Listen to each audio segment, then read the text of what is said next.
অবস্থান আন্দোলনের পর আজ বন্ধ করল দপ্তরের গেট। বিএসএনএল দপ্তরের প্রধান দপ্তরের সামনে অবস্থান আন্দোলন শুরু করে দিয়েছিল বিএসএনএল মজদুর ইউনিয়নের সদস্যরা। অবস্থান আন্দোলন করার পরও তাদের কোনো সুরাহা না হওয়ায় আজ অফিস গেট বন্ধ করে দেওয়ার সিদ্ধান্ত নেয় তারা। বামপন্থী সংগঠন বিএসএনএল কন্ট্রাক্ট মজদুর ইউনিয়নের সদস্যরা বলেন, নতুন কন্ট্রাক্ট পেয়েছে এক বোম্বের কোম্পানি, কিন্তু তারা আমাদের সঠিকভাবে বেতন দিচ্ছে না। বিএসএনএল কর্তৃপক্ষ এ বিষয়ে আমাদের সুরাহা করার কোনো উদ্যোগ নিচ্ছে না। তাই বাধ্য হয়ে আজ অফিসে তালা মেরে অবস্থান আন্দোলন শুরু করলাম। সমস্যা তো আমাদের অনেক দিন থেকে 2019 সাল থেকে আমাদের এই সমস্যা। আমরা কাজ করি, বেতন পাই না। এটা খুবই দুঃখজনক। মাসের শেষে বেতন পাবো না, এই সমস্যা আমাদের 2019 সাল থেকে চলছে। আপনারাও বিভিন্ন মিডিয়ার মাধ্যমে আপনারা খবর করেছেন। তা সত্ত্বেও আমরা এই সমস্যার থেকে মুক্তি পাচ্ছি না। এখন আরও জটিল আকার ধারণ করেছে।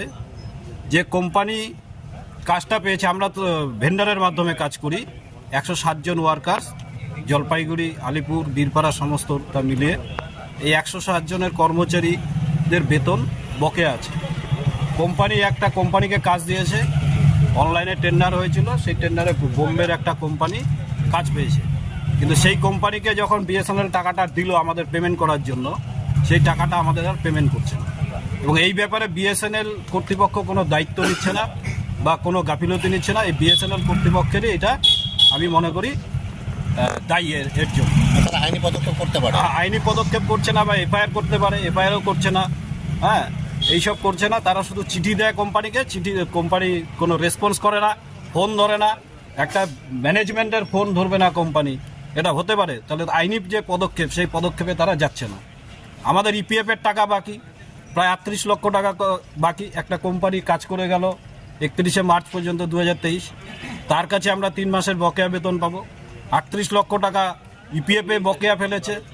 সেই ব্যাপারে যে আইনি পদক্ষেপ, আমরা ডিএম ম্যাডামের কাছেও গেছিলাম, এসপি সাহেবের কাছেও গেছিলাম, সমস্ত জায়গায় আমরা জানিয়েছি। এরপরে আন্দোলন, আমাদের সমস্যার সমাধান যদি না হয়, আমরা আন্দোলন আরও তীব্র থেকে তীব্রতর করব।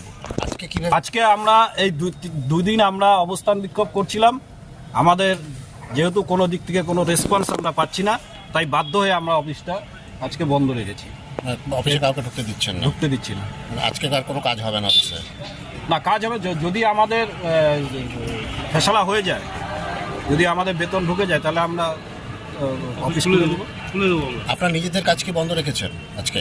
না, আমরা নিজেদের কাজ কেউ বন্ধ রেখেছে, যারা আন্দোলনে সামিল হয়েছে। এরপরে কাজ, ওই কাজটা সিকিউরিটি গার্ডের কাজ তো বন্ধ রাখা যায় না, সিকিউরিটি কাজটা। এরপরে কি আরো বৃহত্তর পদক্ষেপের কথা ভাবছেন? হ্যাঁ, বৃহত্তর আন্দোলনে যেতে আমরা বাধ্য হব। সেটা কি ধরনের? সেটা আমাদের অনশনও হতে পারে, রাস্তা অবরোধ হতে পারে, এই অফিস আরও বন্ধ হতে পারে, লাগাতার অবস্থান বিক্ষোভ হতে পারে। মেরে দিয়েছেন বিএসএনএল দপ্তরে, মূলত কি কারণ, একটু শর্টের মধ্যে বলেন। আজকে আমাদের কোম্পানি যে টেন্ডার পেয়েছে, 2 মাসের বিএসএনএল থেকে পেমেন্ট পাওয়ার পর আমাদের স্যালারি দিচ্ছে না। ফলে আমাদের যে 160 জন কর্মচারী, এই 160 জন কর্মচারী লেবার পরিজন নিয়ে এটার উপরেই ডিপেন্ড, পরিবার এটার উপরেই ডিপেন্ড। ফলে তাদের বাচ্চা কাচ্চারা তাদের স্কুলে পড়ছে, সেই স্কুলের দিক থেকে তারা একটা ইসেতে পড়ছে যে তারপরে সেই এটা দিয়ে সংসার চালানো। আজকে কি করলেন আপনি? আজকে আমরা গেট বন্ধ করে আন্দোলনে নেমেছি। আমরা আগেও 2 দিন করেছি, এবং অফিসটা এমনি খোলা রেখেছিলাম, গেট বন্ধ করে, ছোটো গেটটা খোলা রেখেছিলাম। আজকে পুরোটাই বন্ধ করে রেখেছি যে আমাদের যদি স্যালারি না ঢোকে আজকে, তাহলে আমাদের এটা লাগু থাকবে, চলতে থাকবে। আপনার নাম আর পরিচয়? আমার নাম অশোক বিশ্বাস। কোন দায়িত্বে আছেন? আমি অ্যাসিস্ট্যান্ট ডিসি।